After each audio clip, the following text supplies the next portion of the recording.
Hey everyone, how are you doing? I'm here right now. My name is Tursunoy, and I'm a mentor for top universities in the world.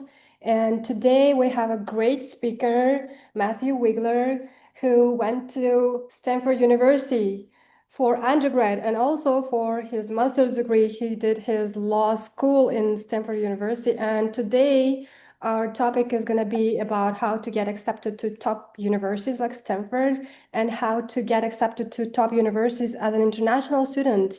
And Matthew Wigler is going to um, help us with his tips and his experience about how he did his own journey. And I'm very happy to welcome on stage to be audible to Matt. Hey. Can you unmute yourself?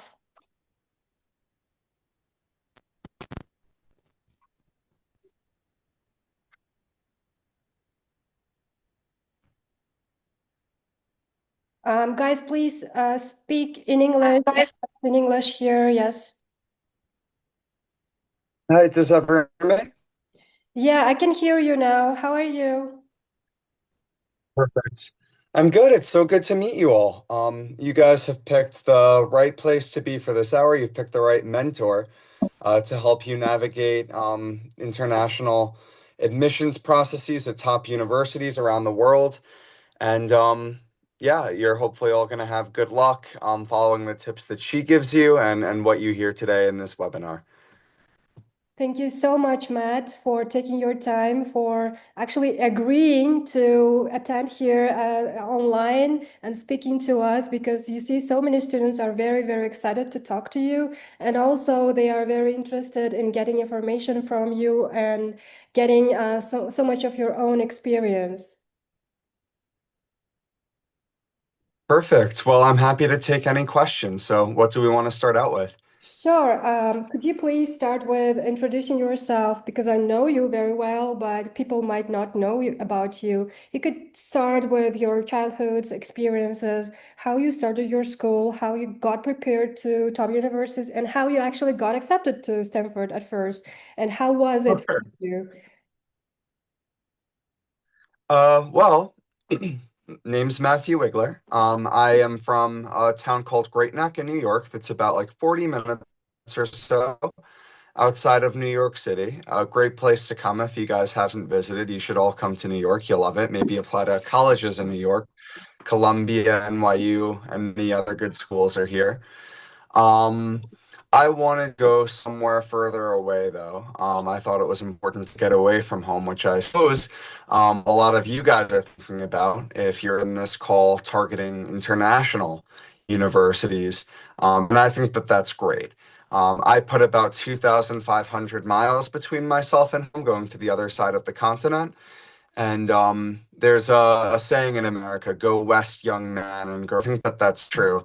And I think it's broadly also true that the further that you get from home, the more opportunities you have to reinvent yourself, to discover who you.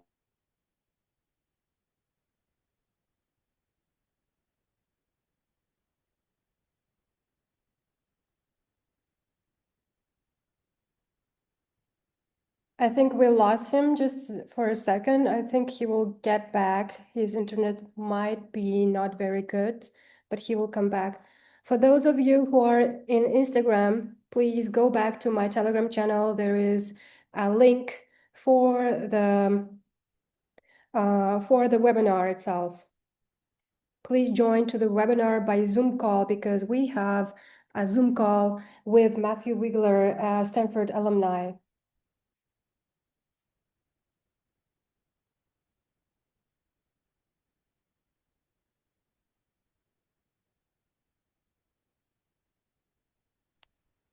It sounds like I disconnected. Where was I? Yeah, you were sharing about um, a saying in your culture. Yes. I think that it always really helps you to grow and to discover yourself, to go somewhere new. So just to get that right off the bat, I think that all of you guys are making an incredible decision by choosing to challenge yourself by going somewhere new. And give yourselves like a big pat on the back. Your family should be very proud of you for making that kind of bold decision. It takes courage, it takes bravery, and it pays off with so many rewards, especially if you do choose to come back home after. The knowledge that you take with you is invaluable to yourself and to your community when you return. So I went far away, but I've always loved my community. And that's actually, I think, a large part of how I got into Stanford was by serving my community. The same way you guys are hopefully all serving in yours. When I was a high school student, I guess it matters less who I am today than who I was when I was your age and in your position, applying to these schools. And at that point, I was, normal high school student like anybody else. And I just decided that I was going to do everything that I could to serve my community, to serve the world. So I was the student body president at my high school. I don't know if you guys have student government elections and systems in your schools as well, but that's always a really great way to serve. I did Model United Nations and Model Congress. Our Model UN team won the best small Model UN team in the United States while I was captain. Model Congress, I got awards at various competitions around the country for. It's a great debate society where you get to talk about different ideas for potential legislation to make the country better. Model UN you might have in your country as well. That's always an exceptional program and something that I recommend people getting involved into. Other things that I did included organizing an event called Branch Out Day. We were unfortunately struck by a hurricane in my hometown, and I organized an event where more than 200 of my fellow classmates came out, and we planted more than 1,000 trees in our community. And that actually is what I wrote my Common App essay about, was about that tree planting effort to reforest our area after the hurricane. And yeah, I think it's stuff like that. I guess one other thing that I did, I was involved with an organization called One that's focused on bringing electricity to parts of the world that don't have it. At the time when I was in, that was like 2014, 70% of sub-Saharan Africa didn't have access to electricity. So I helped work with Congress and went to DC, met with Congress people to support a bill called the Electrify Africa Act, where the United States gave access to clean electricity for more than 1 million people in sub-Saharan Africa. So that was a great way to serve the world.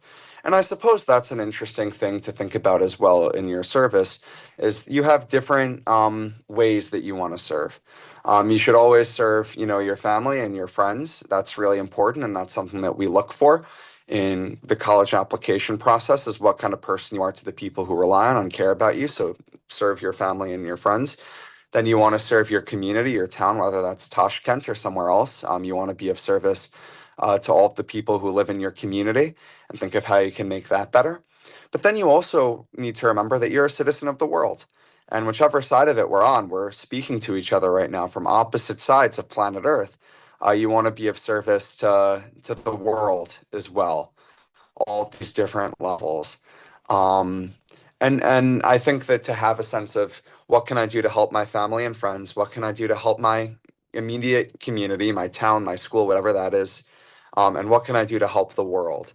I think that that's a great framework to keep in mind. And it actually pretty closely mirrors the way that universities like Stanford do admissions. I had the privilege of being, as an alumni, one of the alumni interviewers Stanford for 2 years. And I actually interviewed primarily international students. My zone that I interviewed was England and Ireland. So it was all people, coming from a very different context. And I could tell you, if there's interest here, about the ways in which we evaluate students in the interviews and how that mirrors the way that you get evaluated on the rest of your application.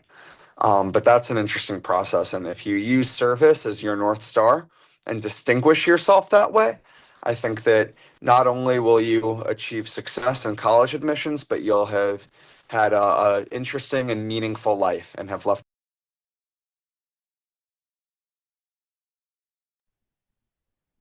I think his internet got lost again, but please please pay attention to the actually the activities that he's been talking about.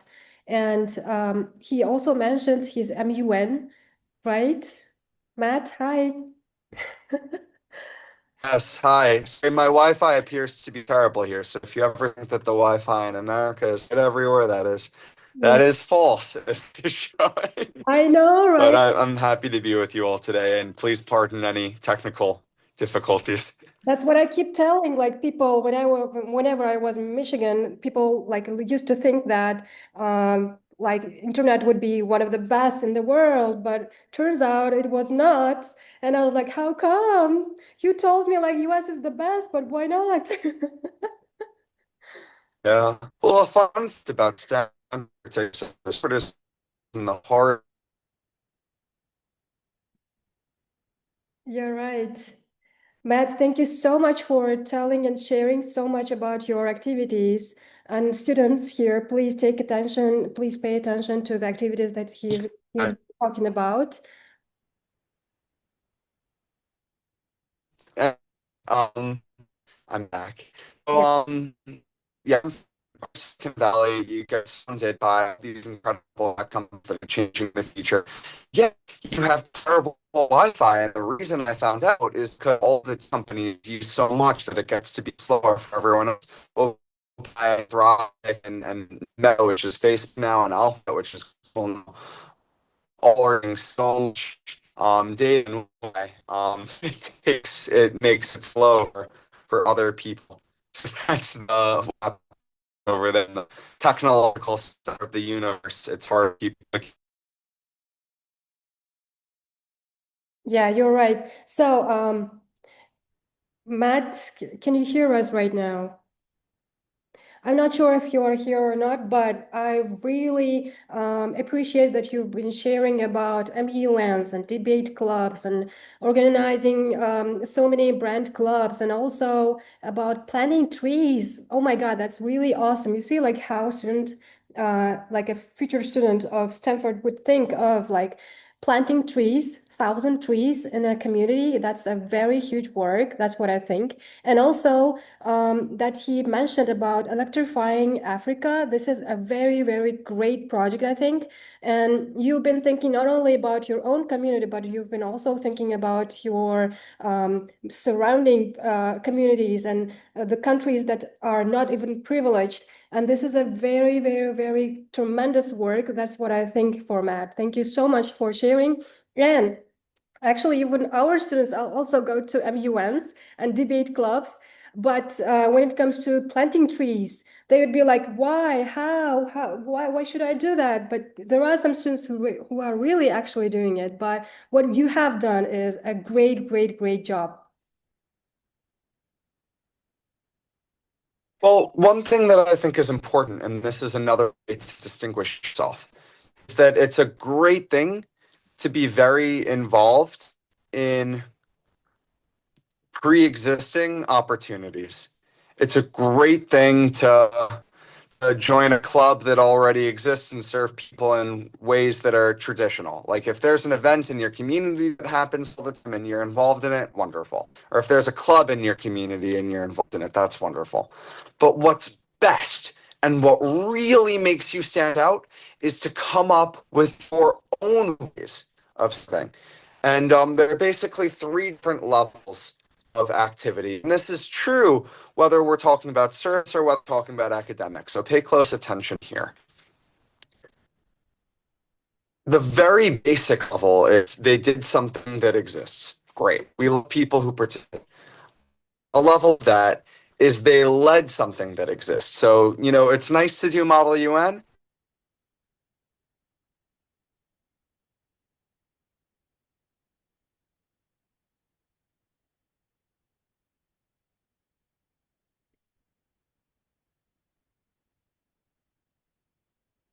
So what? And the third thing that's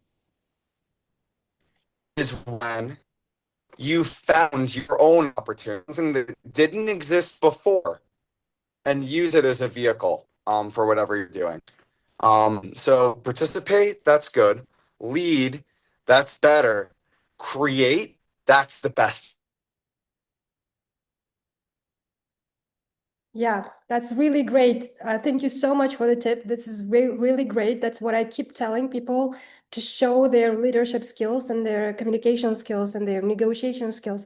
That's where you want to be very entrepreneurial, and also you want to show yourself from your best sides. And the levels that you've just mentioned, the three levels of being in a basic level where you are just being led by something that already exists, and the second one is leading something that already exists, and the third level is creating something that exists, that didn't exist yet. So this is a very great basic levels that he's been mentioning about. This is how activities should work.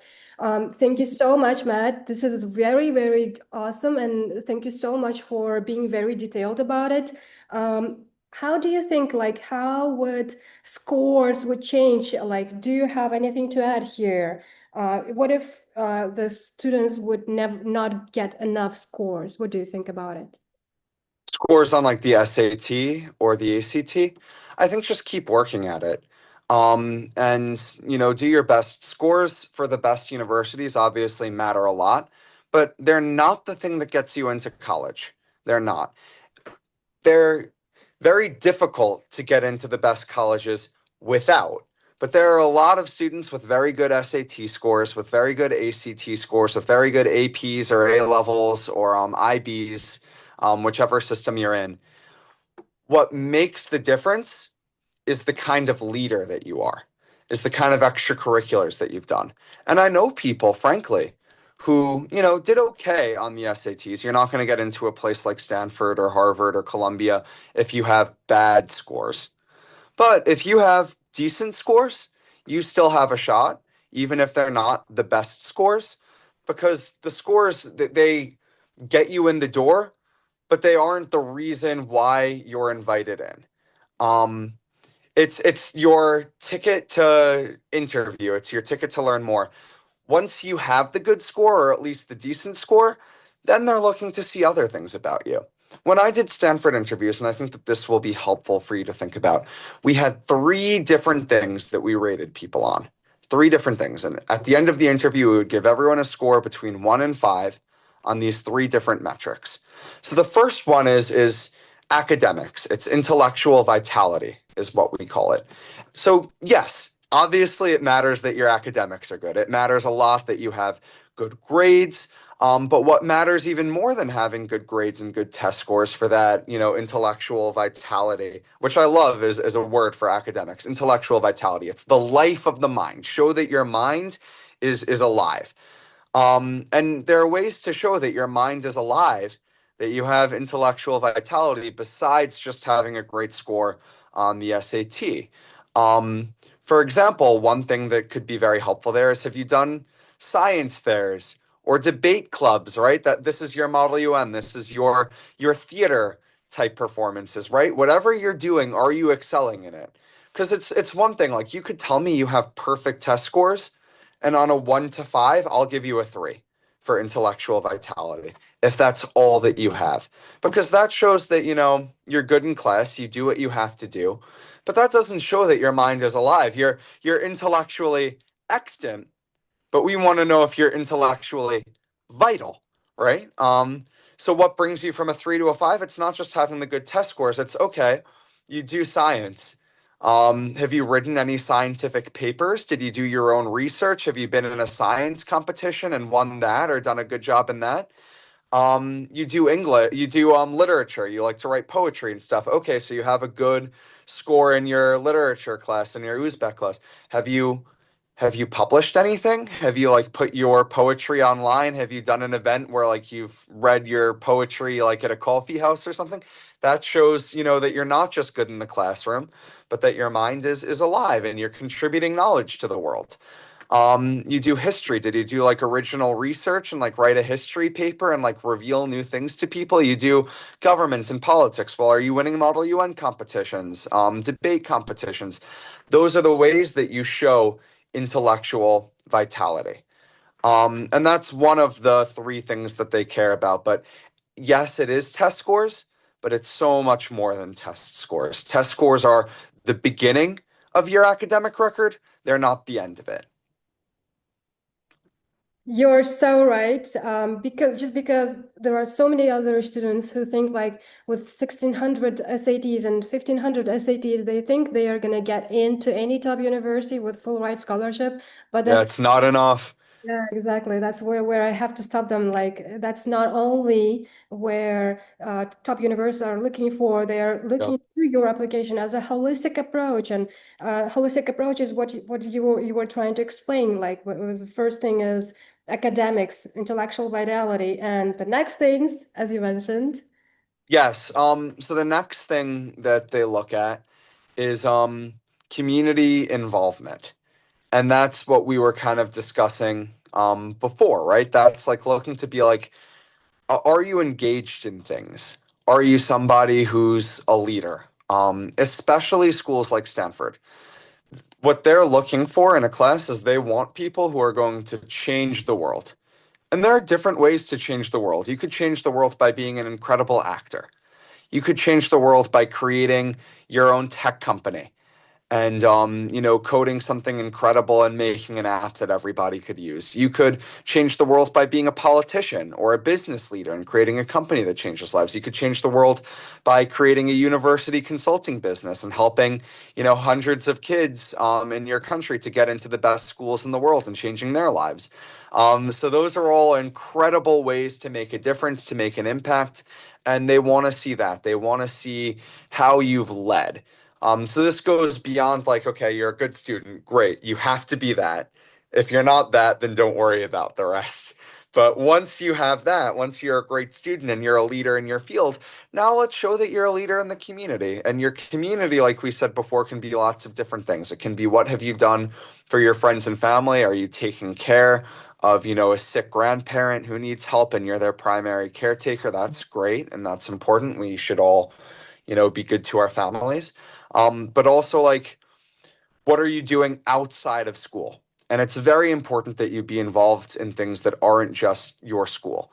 Um, are you doing like clubs that are for your community or for the whole of Uzbekistan? Are you doing things that are, organizations that are affecting the world? That's the kind of community engagement we look for. And one of the big questions that like an interviewer asks for that is, what are you doing, beyond the confines of your school? What opportunities are you using to engage with the wider world and to really take initiative to show that you are somebody who thinks big picture?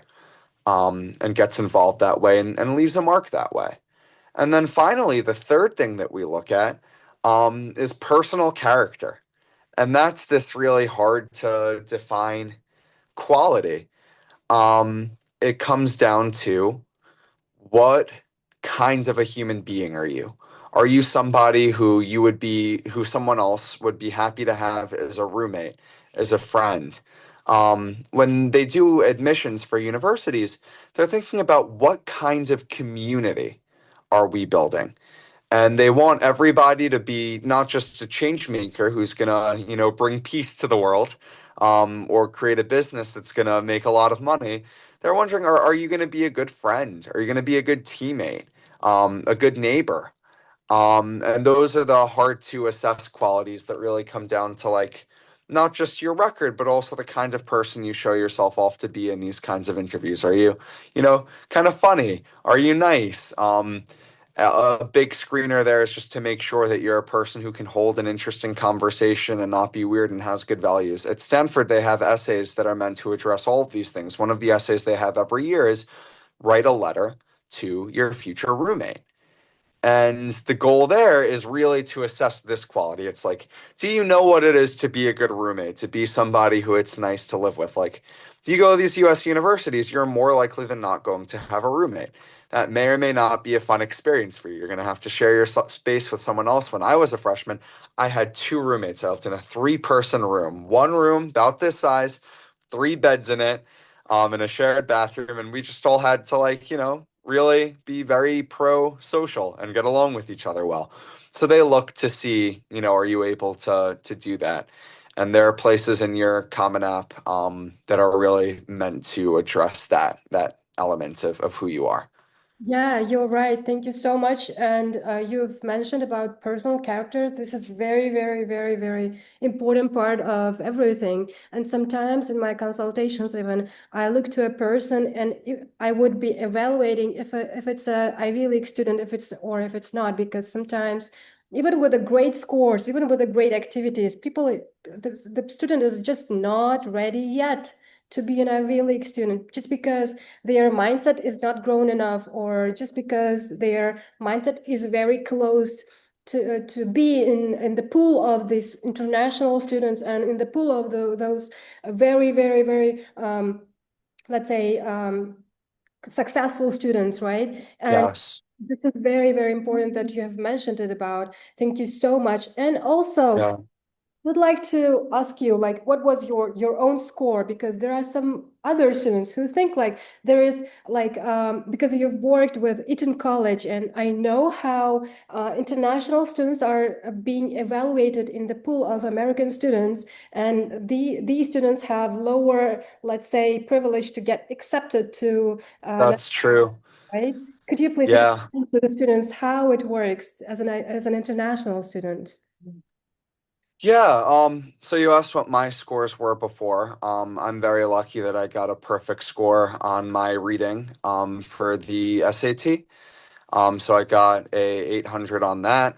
And then for the math components, I got a 690. And then for the writing component, it was different back then. It was out of 2400. Now it's only out of they got rid of the writing section, but I also got a perfect score on the writing section as well in 800. So I had a 2270, 2290 in the end, because I missed those 110 points on the math. Um, that's why I went to law school. If you're not a math person, I'm not a math person either. It took a lot of work even to get the 690 out of 800 that I got on the math section, but you could do it. You don't have to be incredible at math in order to do good on your SAT. And then I don't know, do they also have SAT twos? Is that a thing that they have to take still? This is only SAT, like general SAT so far. It's like out of Okay. 1400s. And most of the students who got like, let's say 1400s and 1490 even, sometimes is not working in the last previous 2 or 3 years, just because universities are switching to out of being test optional to test required universities, especially Stanford, Yale, Harvard are switching to test required universities. And most of the time Yeah. the students are being evaluated on the numbers. Like if you don't have 1500s of SATs, you are not going to even get to be Red. in the holistic approach, like you will not even Exactly. be looking into the other aspects of your application if you don't meet the requirement firstly. Yeah. Okay. So here's the way it works for international students at most schools, in at least the United States. There is one person who will read all of your applications because they are from, they divide up things regionally. So, like, the way that it worked, like, for me, when I was applying, there was like a New York person. Their job was to read applications from New York because they understand, the qualifications best. They want to have somebody who's familiar with what that region is like, so that they can understand, like, the things that go into an application that if you weren't from the same place, it would be hard to understand the context of. And it also makes it better to directly compare students. So the good news for you is you're not in competition with students from New York. You're not in competition with students from England. There's going to be a different person who's reading those applications. And when I was an interviewer, who was I writing reports for? The person who did, like, England, Britain, the UK, and Ireland, and maybe, like, if it was like a big school like Stanford, maybe you'd have a person who just did the UK and England, and if it's a smaller school, maybe they do like all of Western Europe. So they also do like France and Spain too. But, like, they will read things in the context of you. So you could look up for the school who the admissions officers are and what regions there are. And I don't know if there'll be a reader particularly for Uzbekistan. I would imagine there's probably not. There's probably a reader for like Central Asia. So you're competing with other people in Uzbekistan. You're probably also competing with people in, like, Kazakhstan, Kyrgyzstan, Tajikistan, Turkmenistan, and that's the pool of competition that you have, because the person who's reading your application will be reading all of the applications for there, and hopefully that means they know something about the backgrounds that you come from and what it means to be a successful student where you are. But the other thing is there are fewer slots for you guys, and it's harder as an international student, and that student is very busy. Say all of you in this chat decide to apply, that's already 40 applications just from people in here. And then there are other people from the region who aren't in this chat. So they're going to be very, very busy. And I'd love to tell you that they are going to read every application in full. But the reality is, they are not going to read every application in full. Particularly when it comes to international ones, they're going to get the application, and on the first page, the very first page, is going to be your name and where you're from. And then right under that is going to be your SAT, ACT scores. And if the SAT, ACT score, it's out of 1600 now, right? Because they got rid of writing. So if that SAT score is 1400, maybe they'll keep reading, maybe they won't.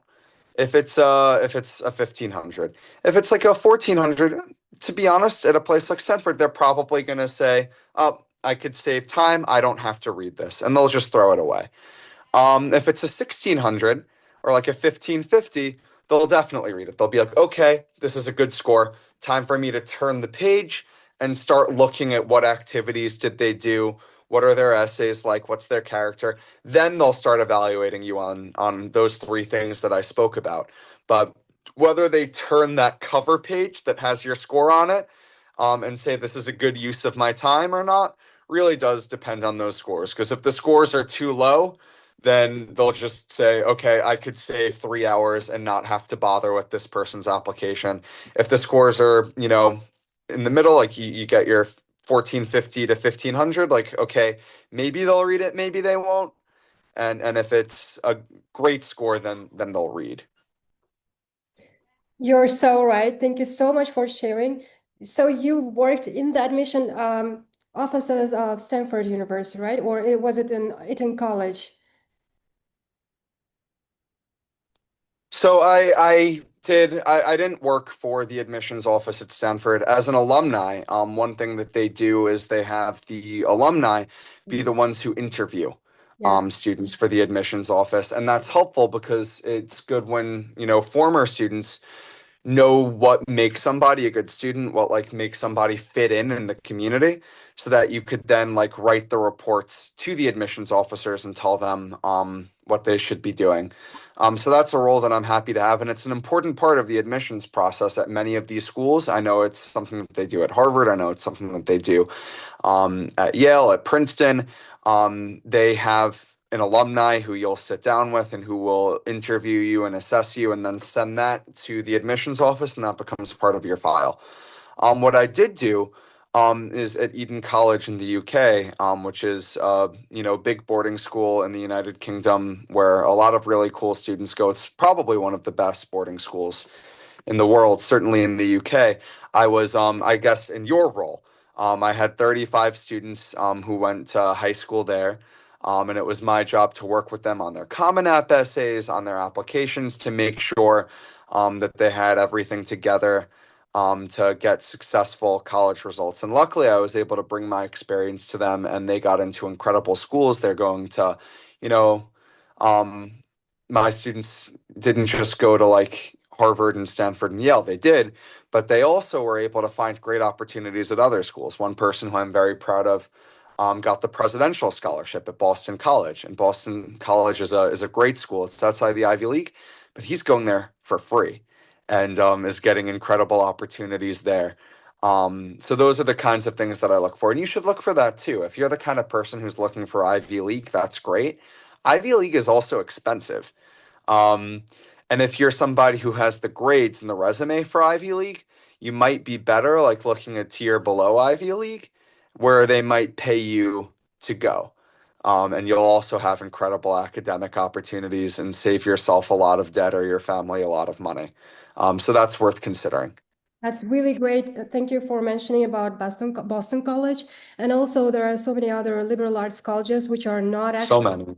yeah, they are not in the QS ratings or they are not in the Times New higher education rankings, but they are one of those top universities and they are very generous actually for students, for international students, because they are looking for diversity. This is very great. And that's how we got into Brandeis University, which is actually a Jewish An university. incredible school, yeah. Yeah, exactly. He loved it. Actually, my student really loved it. We also had a podcast with him about how he got his full ride scholarship. His scholarship was actually even expanded from $83,000 to $93,000. Wow. So his parent was like calling me and saying, you know what, Tursunoy, this year they have expanded it to another $10,000. And I'm like, how come? How? Why? And he was like, I was paying only for his food, and this year I'm not even paying for his food. And I was so happy that he could make it. And this is so great that you've mentioned about other schools that are not only Ivy Leagues. Yes, absolutely. And those schools will, it's very hard to find a scholarship to an Ivy League school. You should just assume that it doesn't happen. Um, if you go look at other ones, you could get an incredible education, and also perhaps find those financing opportunities. So definitely look at it. I think it's silly to only apply to Ivy League schools based on that. Thank you so much. I'd have you to talk a little about Common App essays and how they are changing the students' applications, right? And also, there are some other students asking about how was the education itself during the Stanford and after Stanford. We'll go back to it later, but for now, I would like you to talk more about the process of applications so far. Yeah, well, so the way that the application process works, and it's very different than it does in other countries, because I feel like UCAS, which is the system that you use to get into schools in the UK, your Oxford, your Cambridge, amazing places, by the way, is very based around like, show us why you would be a good student. And there, like, of the factors I talked about, really there's one that matters, and that's the intellectual vitality one, right? You want to show that you're smart, you want to show that this, academic course is a good fit for you and that you've done work in the field and that you would use the degree well.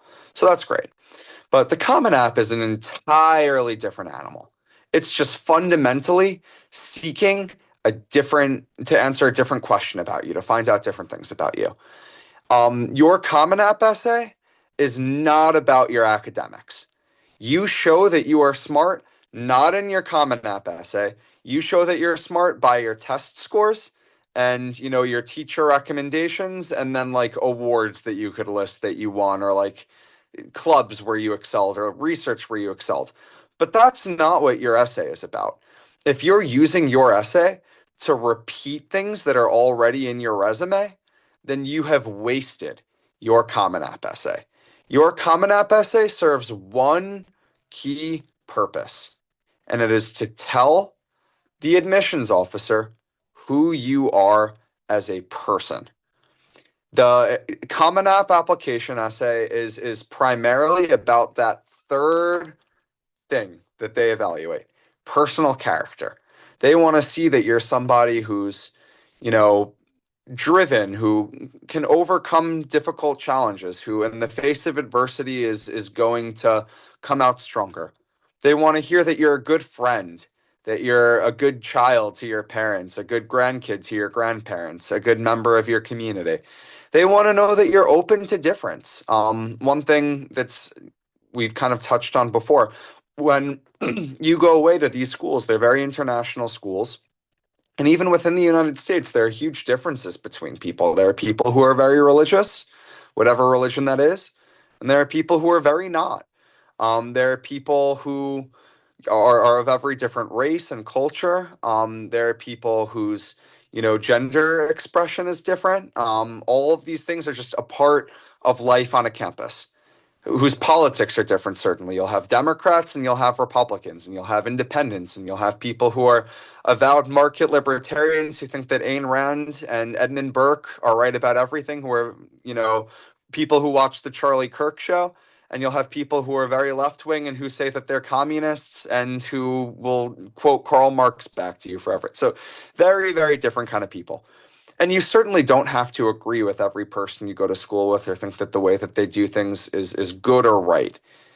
You probably won't because they'll be everything. But they want to know that you're somebody who can tolerate and contribute to difference. And I think you're seeing more and more of this in the United States now that colleges are adding essays saying, tell us about a time you disagreed with someone. Or tell us about a time where you and a friend had a challenge that you had to overcome together.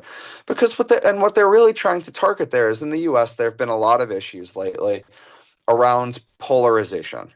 I wonder if that's like a commonly known word there. Polarization is when people are very different from each other. And because of that difference, there starts to be, I guess, two different things. Disagreement or dislike. And those are different measures to be sure. Affective polarization is when people are very different from each other, so they start to dislike each other. Substantive polarization, they're very different, and so they disagree. And I think that what colleges are trying to see is okay, if there's going to be polarization, if people are going to be very different, and we want that in a diverse society, um, how do we measure the disagreement that follows? And disagreement, I think, is always fine. Substantive polarization, that's always okay. Affective polarization, that dislike, that's where the problem is.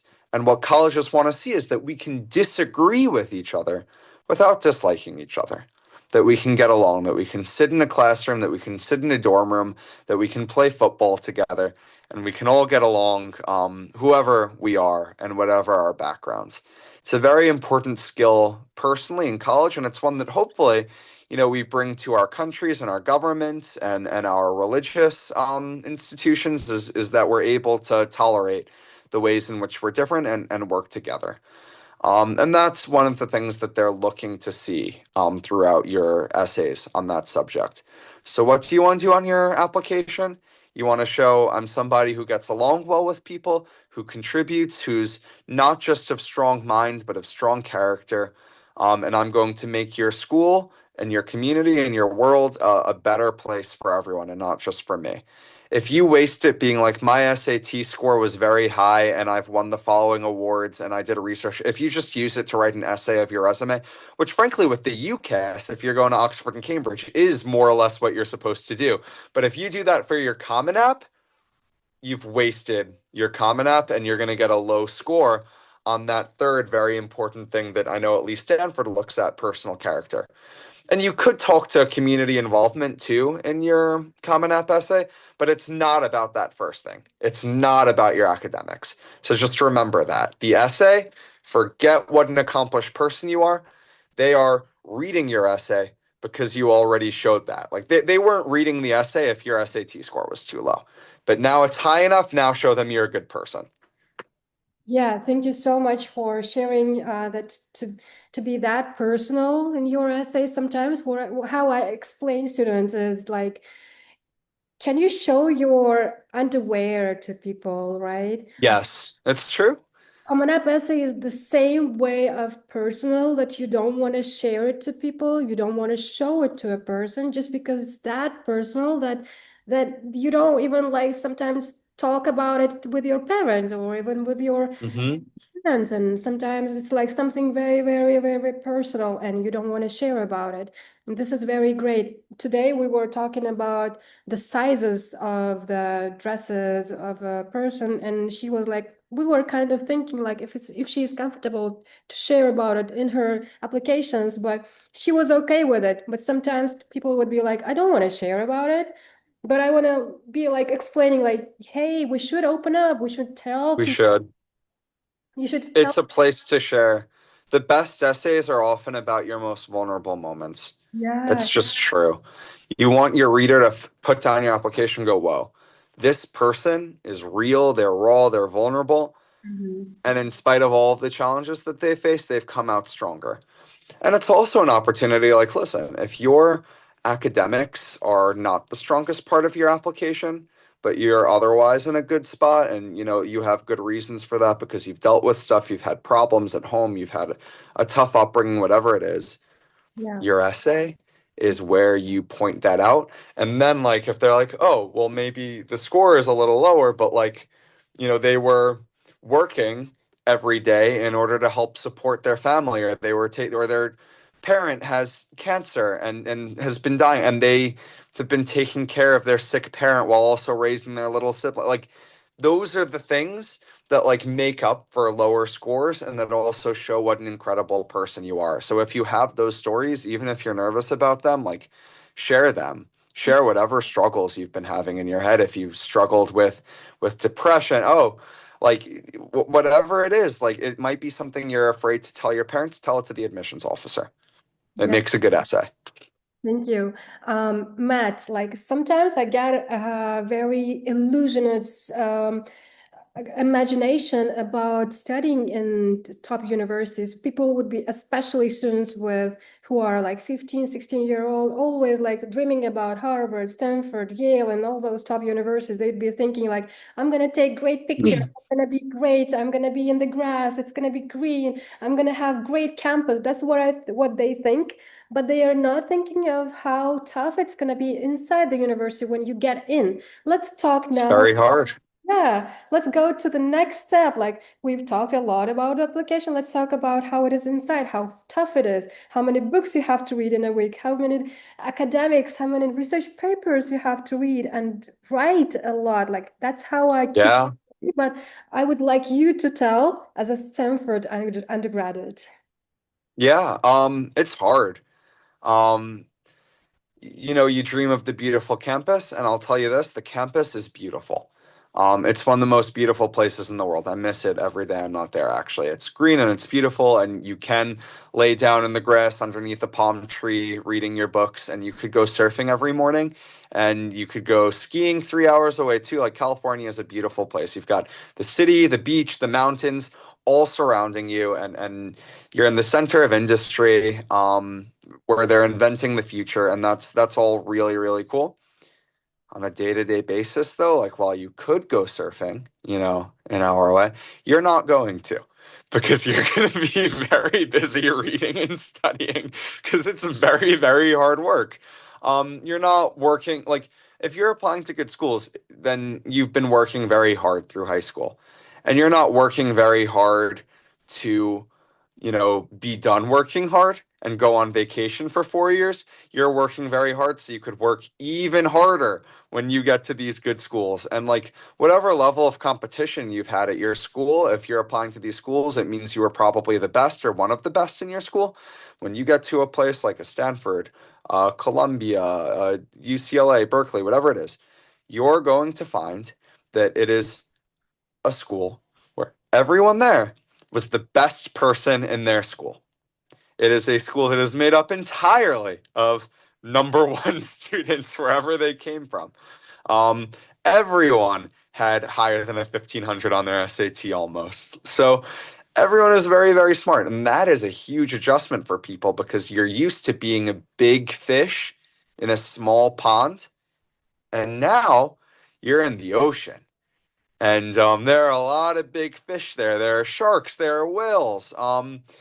And they're dolphins. And you gotta make sure that you're ready for that because that's a really tough experience for a lot of people who go to Ivy Leagues. They have this feeling of enormous inadequacy. And I had that when I showed up. You're used to being the best. And then everyone's the best. And you're like, okay, am I still special? What makes me special now? And some people really struggle with that. I think everyone does, actually. Everyone really struggles with it. And what you ultimately have to do is you have to find, like, okay, maybe in my school or in my town in Uzbekistan, or for me, my town, Long Island, I could be the best at everything. I could be great at the star of the school show and great on the piano and the best student in science class and an amazing writer of poetry and also like the student body president who's like an incredible debater. In high school, you could do that. In college, you can't be all of those things. you have to pick one or two and be the best at that. Like really focus in and also remember that it's not important to be the number one. It's great to be like good in a place that's filled with really good people. So zoom in like on that part of your identity that's going to carry you forward. Like, is math your thing? Are you a math wizard? Are you great at science? Are you going to be an incredible entrepreneur? Do you have an idea for $1 billion unicorn app? Great. Focus on that bit and admire that you have the privilege, that you're lucky that you get to be surrounded with great people every day. Like, I'm so lucky that all of my friends from school are the smartest and best and coolest people. Yesterday, I was with my family having dinner and we were watching TV and one of my friends from Stanford, one of my best friends, showed up on the news. And he was talking on the news for half an hour because he just raised 60 million US dollars for his business yesterday. And I'm very proud of him. And it's a travel company, right? He loves to travel. He loves to go on vacation. He created a travel company and it's a multi-million dollar company. And he was there on TV.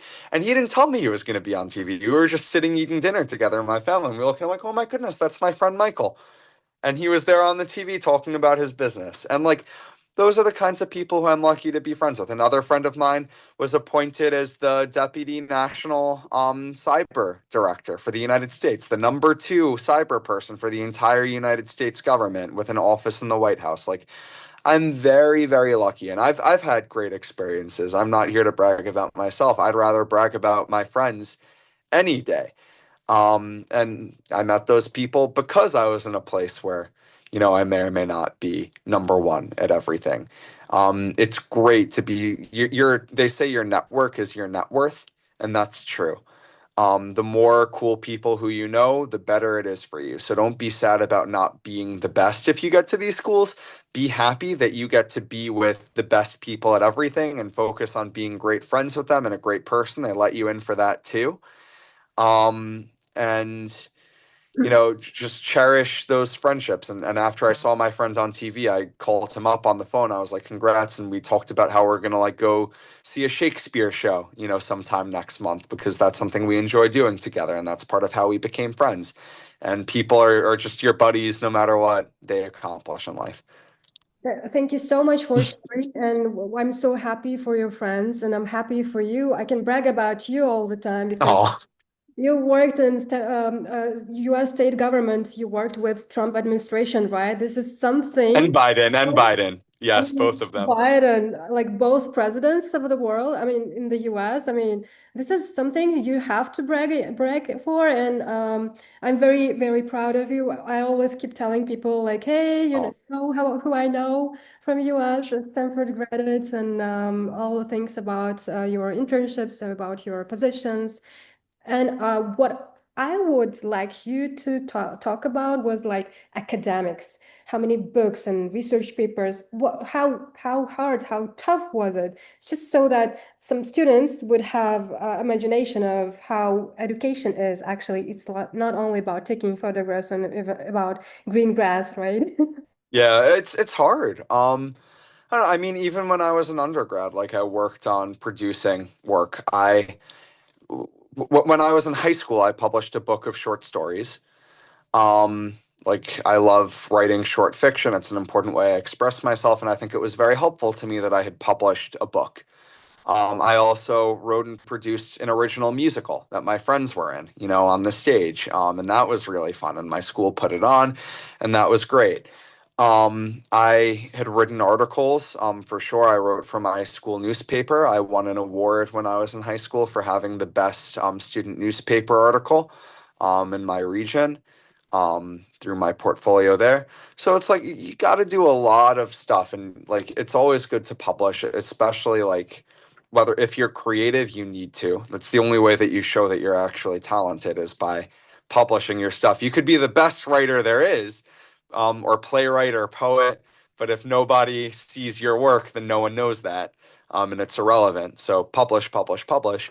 And then also like people underestimate how much like if you want to be like a science or technology person, it's great to have good grades. It's great to win competitions, but it's really about producing knowledge. Like high school was about learning things. College is about discovering things that you're contributing that are expanding not just your knowledge, but everyone's, right? So it's about the research you do, it's about your novel discoveries. Like, as a science person in high school, you get far by knowing the right answer to the questions that the teachers ask you. And in college, it's about, can I discover the answer to a question that no one knows the answer to through my research and put that into the world? And that's like certainly what gets you from like a good undergrad program to a good grad program, is that. So, think about what you can discover.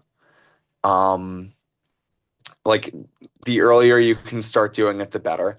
And just recognize that that's kind of the barometer by which you're assessed. When you get to college, it's no longer about, can I learn the answers to the questions that exist? If you're gonna if you're gonna do science, do new research, push our knowledge in new directions. If you're gonna do literature or music or play, like, what, it's not just, can I play other people's compositions really well on the guitar or the trombone or the piano? Can I write my own becomes the next question, right? And that's what it's about. So that's difficult, but that's also really exciting. Um, we're not just, in the world to continue the stories that have already been written. We're here to turn the page. We're here to build more, to contribute. And you guys are all going to be a part of continuing that human story, and that's really cool. Thank you so much for sharing. There is one more question to you from most of the students that are here, actually. Most of the Cool. students who are not getting enough scores, or most of the students who are not ready yet about activities, they're thinking of a gap year.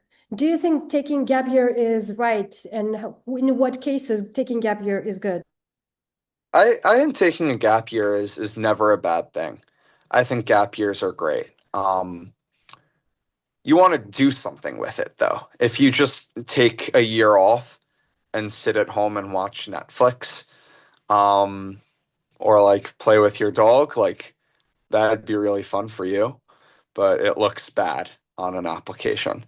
What looks great on an application is like, I took a gap year in order to do this cool job or internship, or I took a gap year in order to like go to France and learn how to speak French. Or, I spent a gap year in India, building like sanitation systems, or like I went to Africa and did elephant conservancy. Like that, that's cool. That's a good gap year. And that'll help your application. Um, if it's like, or if you have like a real personal thing, like my, you know, mom had cancer. I keep coming back to that example. That's a sad example, but like, imagine something like that. And I spent a year taking care of them and taking care of my family because that was really important. Okay, that's also like a worthwhile gap year. But if it's, eh, I felt like hanging out for a year and I didn't work very much, or like I worked as a waiter, like that's not gonna do it. You gotta do something cool. So take the time if you need it and you want it. If there's some experience that like you just want to have, do it. But like by the end of the year, like if you're like, I took a gap year in order to write my novel, like you should have published that book at the end of the year.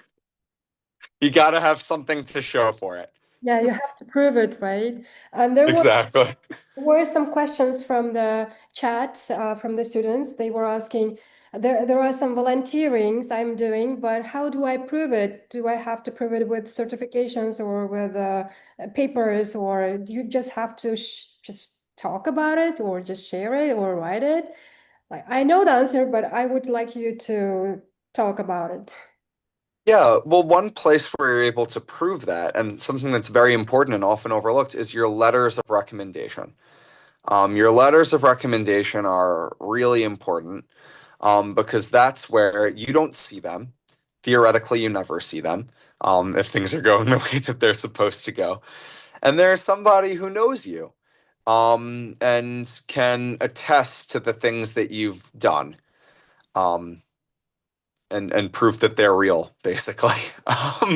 So when you're thinking of what your letters of recommendation are, yes, it's very important to have a teacher write at least one of those letters of recommendation. minimum, because you want somebody to talk about how smart you are and what kind of student you are. That's very important. That's your first job in school, right? Always is to be a good student. But think about also getting a letter of recommendation for somebody who has been involved in the volunteer work that you do, where they could write about what you've done. Like, it's one thing for me to write, like, I planted 1,000 trees and got like 200 people to show up and plant them with me. It's another thing to have like the person who's in charge of the Parks Commission in my school say, we were in a really bad situation and we didn't know how we were gonna like recover after the hurricane. And then I met Matt and he brought all of these people out and he actually did really like get these 1,000 trees planted and really helped our thing turn around. And that made a big deal and I'm very grateful. Like that's the next level thing, right? And that's what you should be thinking about is how do you with your letters of recommendation like get them from the right people that somebody could talk about all of the different important parts of your application. So if Model UN is a big part of your application, get your Model UN person to be one of your recommenders so they could talk about that. That's where the proof is, to a large extent. And yeah, just don't lie in your application. They'll find it out. Yeah. And even if you get accepted, you will lose your admission and it will be extremely embarrassing for you and your family. And there'll be a lot of shame and a lot of money that you lost because you'll have had to have paid for it but never get the degree. And you won't get into other schools because then they'll share. Don't lie. Never lie. Thank you so much for sharing about lies because we have a lot of students telling about faking the IELTS scores, even the SAT and TOEFL You scores. can't do that. How You come? won't get away with it. You might think you're going to get away with it. You won't. You Yeah. will not. Yeah, you shouldn't, it's very risky. People get a lot of reports and they can find out a lot about it. And I know you have very limited timing, but one last question for you. Um, Okay. what do you think about the career opportunities after graduating from Stanford College? They're incredible. Is it because you attended Stanford University, or is it because you are who you are, because you studied very well, or you did your best? Is it because of the diploma that you are getting, or is it because of you are trying your best and doing your Oh. thing? Yeah. Well, you ask an existential question. I guess you ask like the $400,000 question because you pay a lot of money for the degree. And if it's not worth it, then do you really need to pay that much? Um, to be fair though, I think it is worth it. Like, and I think it's worth it because of those network effects that I spoke about before. Like, I'm lucky that I know incredible people. And that's friends, but that's also professors, right? Like my primary interest is government and international relations and policy. I got to take classes with Condoleezza Rice, who was the Secretary of State for the US. She wrote letters of recommendation for me for everything that I applied for after I was done. Like I went to teach at Eden and I could have the Secretary of State of the United States, Condoleezza Rice, come and speak to my class for a day just because she wanted to help me out. I had, I'm interested in US Russia relations. I had the US ambassador to Russia, Michael McFall, as one of my teachers and one of my recommenders. And I would go over to his house for dinner. And you meet the most incredible people who are your professors, who are your classmates. And I really do think that that helps open up opportunities to get you jobs. I don't know. I will never know what my life would have been like if I didn't go to Stanford, what it would have been like if I went to another great school like Harvard, or if I went to, a school that wasn't in the same tier. My life, I'm sure, would be very different. Would it be good? I hope so. But I know that because of the degree that I have, people take me very seriously. It opens up tons of opportunities, and people will open doors for you that they won't for other people. If you go to like a certain set of schools. Um, and I also know that I have friends and mentors as a result of where I went who have also created incredible opportunities for me. So I think it's worthwhile. It's worth the money, I think. Yes, you are right.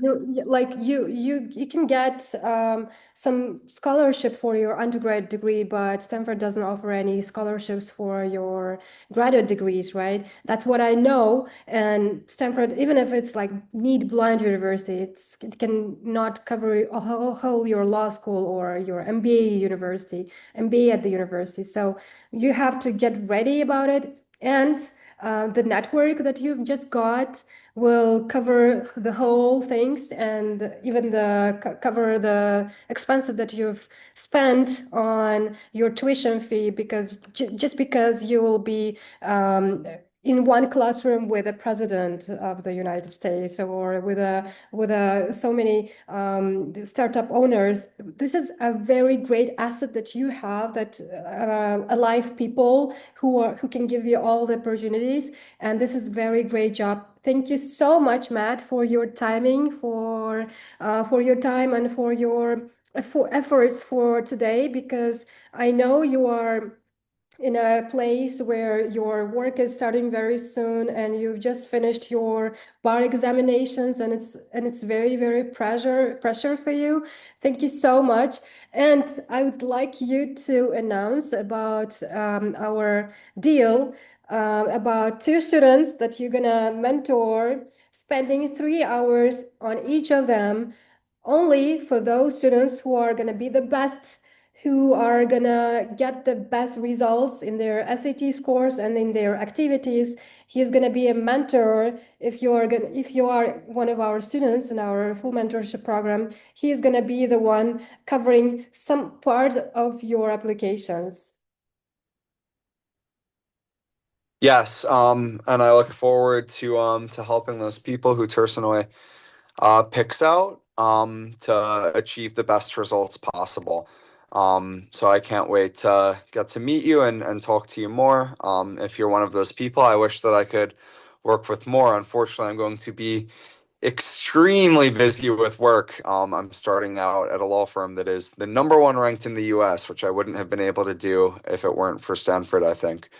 But I'm lucky to be doing that, and still, I always wanna serve and help people out. And I know that your mentor here is incredible.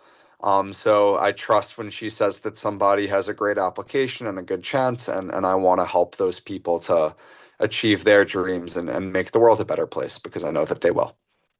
I see you are still Stanford University student, because just because you are still caring about community, you are caring about students who are living abroad, not from your own country, but from Uzbekistan. And thank you so much for that.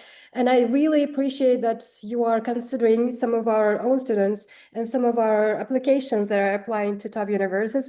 And I have in mind some of the students who are applying this year. I already have been working with them, but yeah, I'm very excited about working with them, with you, and also getting great results just because you've been reviewing most of the applications with them. Absolutely. Well, thank you so much. It's so good to meet you all, and thank you, Tursunoy, for having me. Thank you so much for your time. Have a great day. For us, it's the end of the day. It's an end of the day, but for you, and congratulations for with your getting your apartment, right? Is it your apartment here? Yeah. Thank you. I love it. It looks very great. I really love it. Thanks. Take care, guys. Thank you so much. Have a great day. Bye.